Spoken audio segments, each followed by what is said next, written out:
going to get into a war with the Chinese, don't get into a price war, because you will always lose a price war with the Chinese.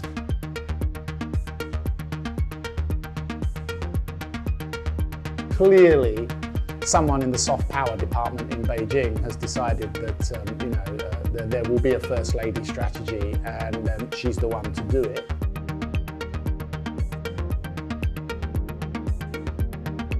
The Chinese, they're here to go shopping. They enjoy shopping, and given the state of the British economy, thank God.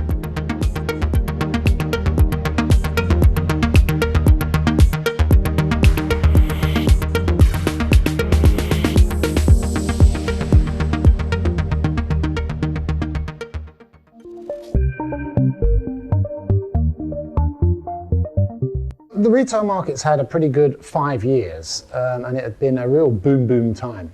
And the government in Beijing liked this, so it liked the idea that as the recession in the West kicked in and orders for export fell and inward investment fell, so that they could rebalance the economy with growing consumption in China, domestic consumption.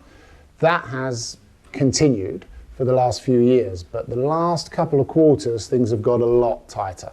Living costs are rising in China, there's some inflation in the system, and so we're seeing particularly the key emerging middle class groups starting to sit on their wallets a little bit. So it's a tough environment, but it's still a lot better than it is in Europe or North America.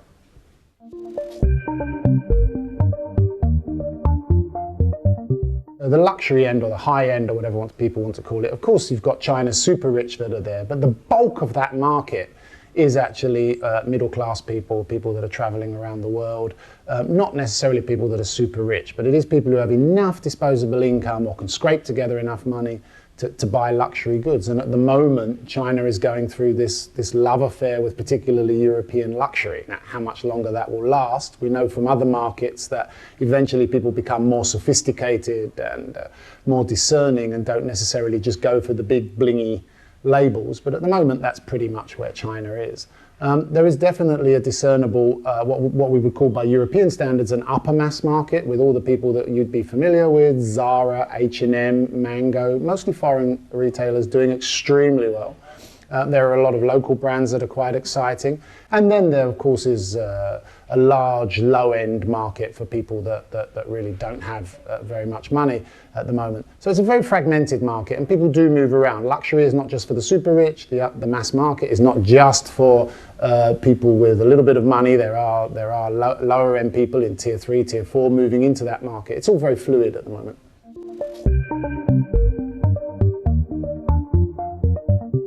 When you're in an emerging market like China, and this is true of India and Russia and other emerging markets, brand loyalty is really, really difficult. People are being hit with a lot of new brands, and this is true for food and beverage and cosmetics as much as it is for fashion. Every time they go to the supermarket, on average, every time a Chinese person goes to a supermarket, they see 17 or 18 new products that they've never seen before. That's not the case in a developed market. So there is what you might term the sort of magpie effect, that people sort of flitter towards new things and become interested in new things. However, the Chinese shopper also does tend to identify certain characteristics of brands with nationalities. And that applies to the British as well as anyone else. So brands that, if you like, fly the flag tend to do quite well. At the high end in luxury, Burberry have been doing well in China.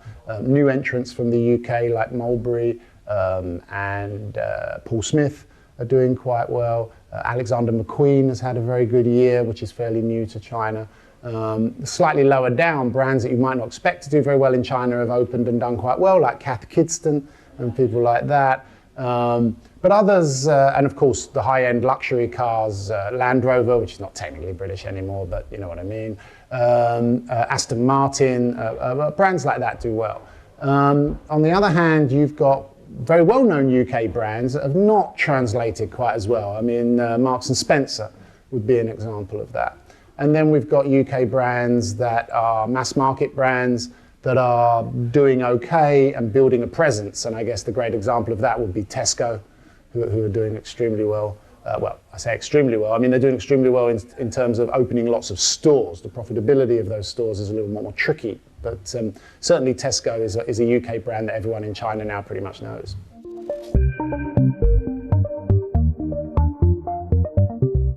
The lesson to be learned from Marks and Spencer's is the old lesson in China, which is just how precious are you going to be with your brand? How much are you going to keep it exactly as it is and take it to China and say, this is what we do it well, this is what you're getting, and how much do you adapt it? Now, I think if you're someone like Aston Martin, you just take an Aston Martin to China and you say, isn't this one of the greatest cars in the world? Wouldn't you like to pay a lot of money for it? And people do. Similarly with sort of Burberry and so on.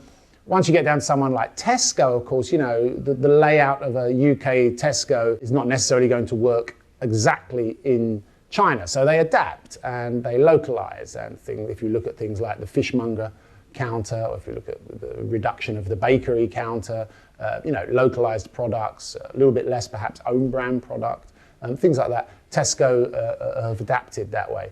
Marks and Spencer's, of course, have kind of got a little bit caught in the middle, which is they've taken their collection, their clothing collection largely to China, not always the most suitable for where the Chinese are at the moment. Now they can either sit around and wait and see if it comes right, or they can start doing what most people would do, which is start tweaking the offering and seeing how it goes. It's reasonably early days for Marks and Spencer though, and there's always a learning curve in China. We'll see how it goes.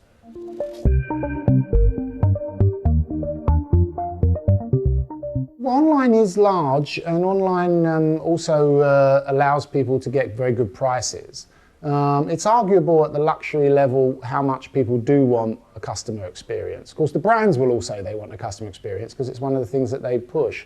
But certainly with the majority of the market, which is bags and accessories, there doesn't seem to be much evidence of that. If they can come to London and buy it cheaper at Selfridges, if they can come to Hong Kong and buy it duty-free or online, they'll tend to go there. There are some sectors that do suit the customer experience better. Luxury watches, the high-end watch market, has done very well with showrooms. And also that's also largely true for jewellery. People like to go in and look at jewellery. Otherwise, most things people are quite happy to buy online. Most interestingly to me, the one that the Chinese have been very keen to buy online, unlike most other places in the world, has been cosmetics. So buying skin creams and cosmetics online, which is not a significant part of online markets in most countries, is large and growing in China. Of course, the online market is largely controlled by Chinese online providers. I mean, the only UK entrant into that market was Argos, and they managed to lose about £12 million in a year and have kind of crashed out of the market. So the internet, because of all the problems with the government restrictions, with the licensing, with how you can do things in China online, has tended to be controlled by Chinese companies.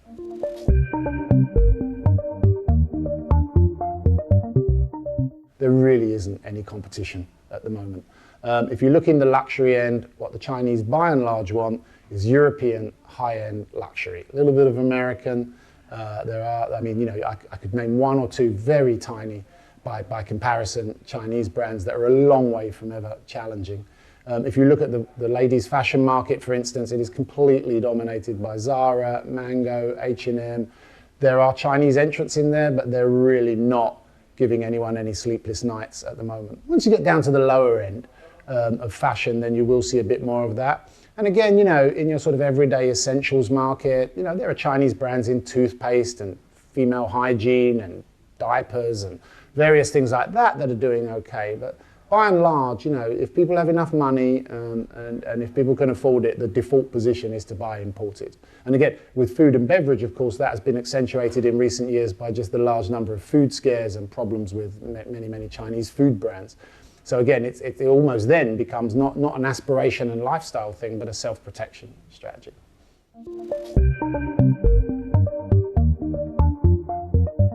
First ladies are a little bit problematic in China, you know. I mean, memories of former high-profile first ladies like Madame Mao or Madame Chiang don't necessarily go down very well. We certainly didn't know anything very much. I mean, after Madame Mao, I mean, first ladies were very much put in their box and kept there, right?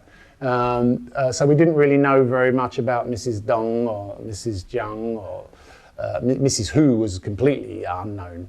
Never really spoke at all. Peng Liyuan, of course, has a higher profile, having been an entertainment star and very well known. She's a very glamorous, very beautiful woman. Clearly, someone in the soft power department in Beijing has decided that there will be a first lady strategy, and she's the one to do it. Certainly the clothing that she's been wearing and the brands that we've noticed that she's wearing and the way she's presented herself is a major step up on what's happened before. The bags that she's been using, and everyone watches bags very closely, are from a very interesting but very reasonably small company in Guangzhou that makes them. They're not available very easily. So we'll wait and see whether or not that will be the first luxury brand to break through. Certainly massive interest in what she's wearing. Not quite the Michelle effect or the Kate effect around the Duchess of Cambridge. But it's certainly, people know who she is and she's front and center. And very interesting things as well, that obviously Xi Jinping is part of this campaign to promote her by carrying her bag very publicly, by her standing next to him on the steps of the plane, by attending the summit in the United States. She's clearly going to be a major part of the campaign. And also, interestingly, around First Ladies, she's taking on causes, which of course First Ladies, particularly in America, would be known for. And the interesting thing to me about Peng Liyuan is she's not necessarily taking on popular causes. I mean, she has in the past been involved in AIDS awareness, which is not necessarily always an easy thing to talk about. And interestingly, she's also taken on tobacco control and looking at driving anti-smoking campaigns. And of course, China makes a lot of money in tax revenue from smoking, but it also gets a massive healthcare bill from all the smokers getting lung cancer and so on. So she's taken on causes that aren't always popular. She could have done something very simple like earthquake relief or something that everyone would agree on, but she hasn't, which I think is quite interesting.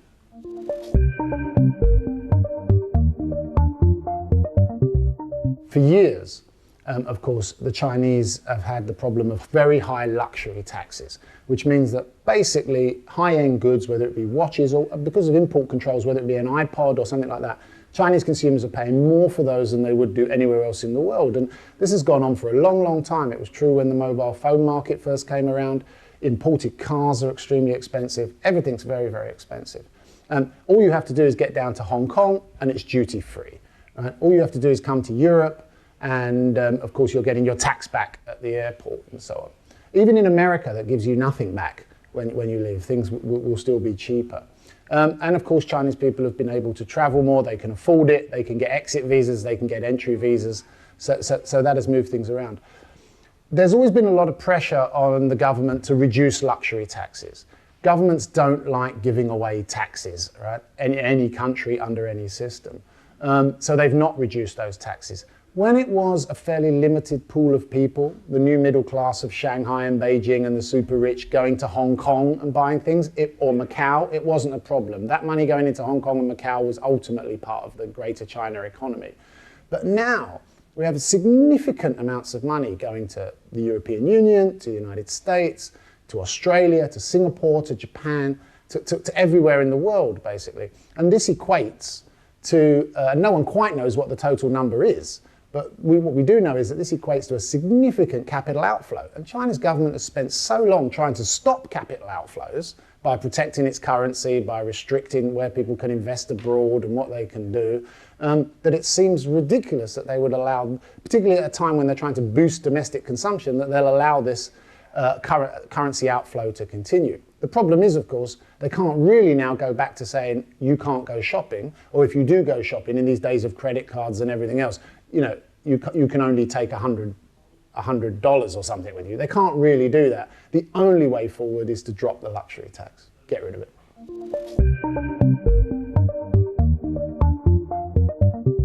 We've done a survey here at Mintel that asked Chinese tourists who came to London last year, what was the most recognizable things that you saw? Well, number one was Buckingham Palace, which is no surprise. It was the Jubilee year and everything. Number two, the Bicester designer outlet village near Oxford. I mean, quite phenomenal that should reach number two.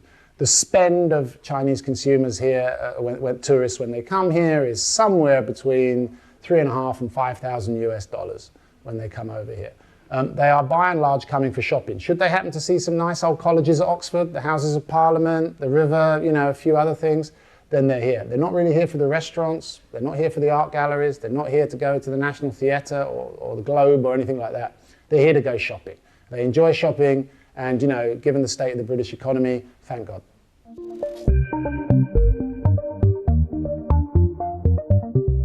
Well, Well, Value Retail, the company that run Bicester Village, of course, have learnt the Chinese consumer very well by all of them visiting Oxford, are repeating the trick, they hope, in Suzhou, which is 27 minutes by fast train from Shanghai.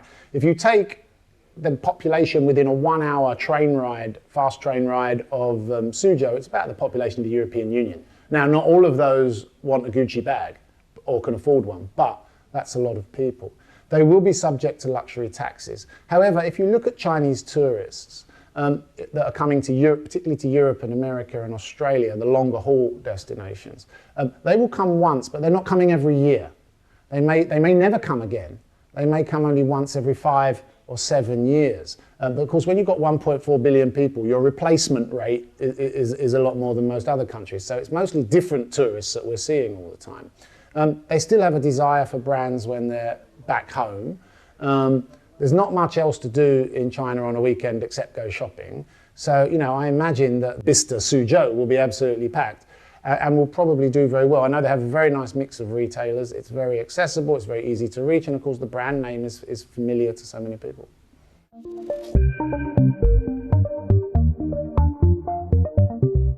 By far, Paris is the European destination and the global destination that most people want to go to, and the spend is about $1,000, $1,500 more in Paris than it is in London. London did very well last year, but then sterling was very low against the renminbi last year, and it was the Olympics last year, so we may have got a bounce from that. Hopefully, all of those people went back and told all of their friends in China that London and the UK is a fantastic place to go, and you should definitely do a day trip to Bicester, and you should definitely go up to Edinburgh, and all of that sort of thing. So we're doing well on that one, of course. But going forward, one wonders, without the Olympics, and of course we have a continuing argument here that drives, well, China analysts like me mad, as well as lots of other people, which is some people in the UK government seem to be extremely reticent to opening up visas for more Chinese. I'm not particularly worried about giving visas to people who come and spend $5,000 in my country's retail economy. But some people seem to worry about it. And also the fact that with the Schengen thing in Europe, it's slightly odd because if they want to do multi-city trips, it involves a lot more visas and bureaucracy. Anyway, all of that aside, London is doing very, very well. Other European cities are doing well. Germany's getting quite a lot of people. They like going to Scandinavia, Rome, of course, Milan for brands does well. The big Australia has done very, very well, and now the Chinese are the largest single group of foreign tourists to Australia. Melbourne, Sydney, the Gold Coast, all doing well. A lot of Chinese studying down there, so parents going to visit, boost the numbers and everything. Of course, Hong Kong, Singapore, Thailand, regional destinations. Interestingly, despite the political problems last year, tourism to Japan by Chinese has bounced right back. Though the Chinese don't tend to buy things when they go to Japan. They go to Japan more to see the cherry blossom, to see the culture, to eat the food, rather than to go shopping.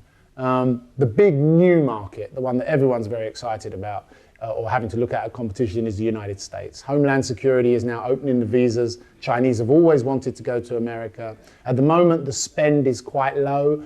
Across America by Chinese tourists, it's about $1,500, but in New York, it's already about $3,200. So that shows the power there. And brands that don't have a large presence in China, so the Chinese are really discovering them in America, like Michael Kors, for instance, would be one of those. Tory Burch would be another one. Those brands are doing very well from Chinese tourists. So the Chinese tourist effect is happening everywhere. The Department of Commerce in America expects that the number of Chinese tourists to America over the next 5 years will grow by over 200%. So America is going to start sucking up quite a lot of that tourism market. But I think, there is this long-term love affair with Europe, which isn't going to go away.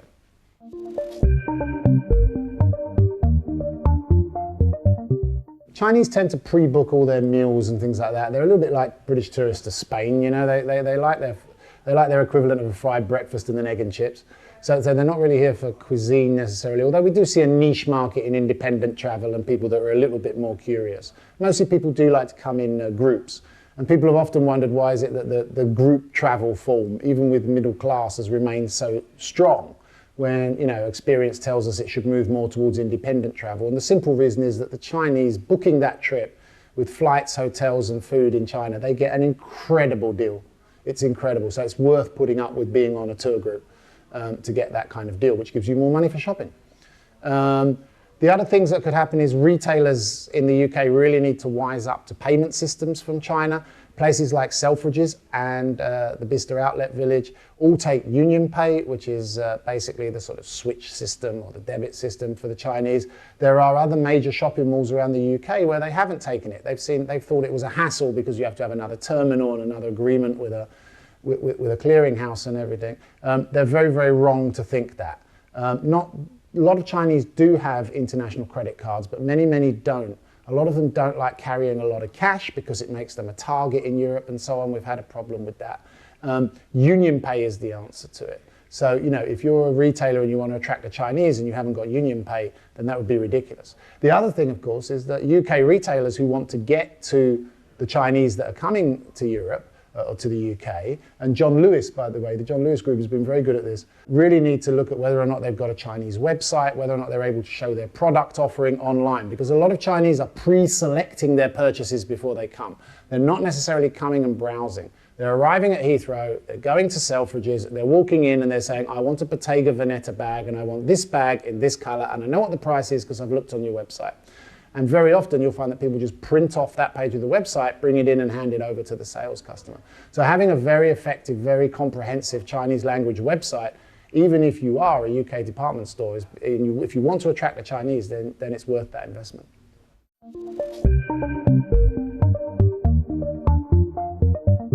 You need to look at whether or not the customer really wants your product. Is that really how they operate? One thinks of UK companies that have been there for quite a long time. I always think of B&Q, the homewares people, never really been able to make a lot of money there, never really been able to be very successful because, nobody does DIY in China, right? When you have a lot of migrant workers who can come and do jobs very cheaply for you, you do what we call, MIY, manage it yourself, right? So that model hasn't really worked, whereas a model like IKEA's with the sort of set rooms that give you inspiration when you're not that used to how to design your room and things like that work a lot better. So looking at how you're going to adapt it, how you're going to be less precious with your brand and so on. What are you going to do? And brands that have not really understood that have crashed out, not just UK ones, but think of people like, Home Depot, Best Buy. These are incredibly successful American retailers that have not managed to translate to China. The other thing I always think is, don't go to China obsessing about market share. There is always so much competition. There are always going to be lots of copycat Chinese brands and things like that.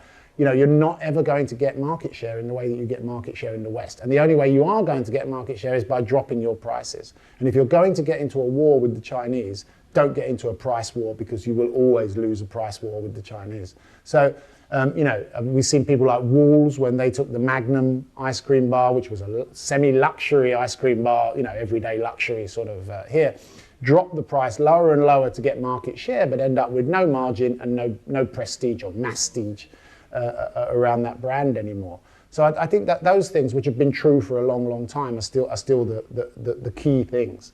Identifying who your customer is, getting your price right, and then setting the tone. As I say, Walls Ice Cream went into a war, cut their prices, and virtually got destroyed in China. Häagen-Dazs sells their ice cream at the same price in China as they do everywhere else in the world.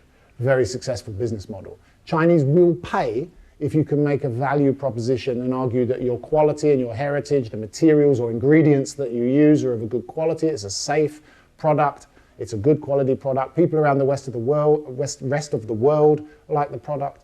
And if you can do that, as Häagen-Dazs have done, as other companies have done, then you can do well.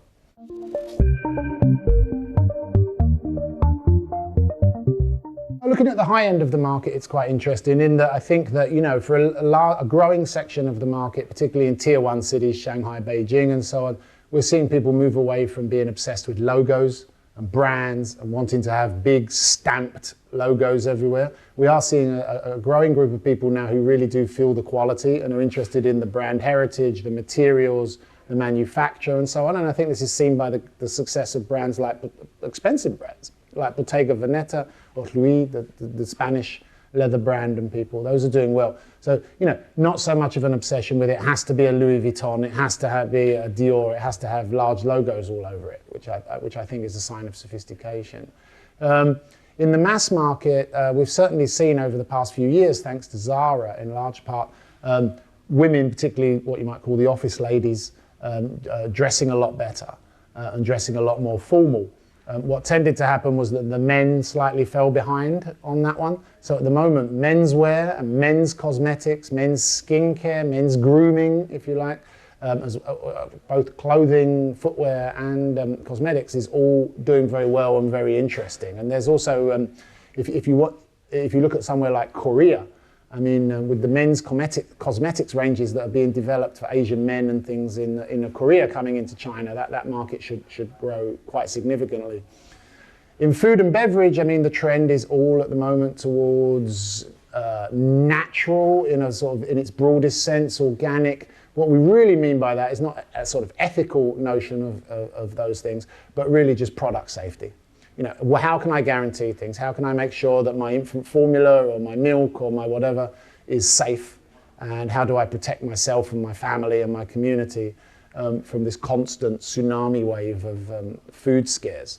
And that is something that's very much concerning people. So we see people looking for natural ingredients, organic ingredients, because they feel that may be one way that they can protect themselves.